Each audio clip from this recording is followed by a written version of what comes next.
आमे फल विषय जानिबा समस्त जानिबा तुमको फल भल लागे खाइबा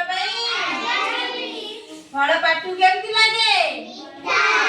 सबु फल अलग अलग स्वाद थाए। आज आमे जानिबा कहले देखि पिला माने एई फलटीर नाम कोन आत कोन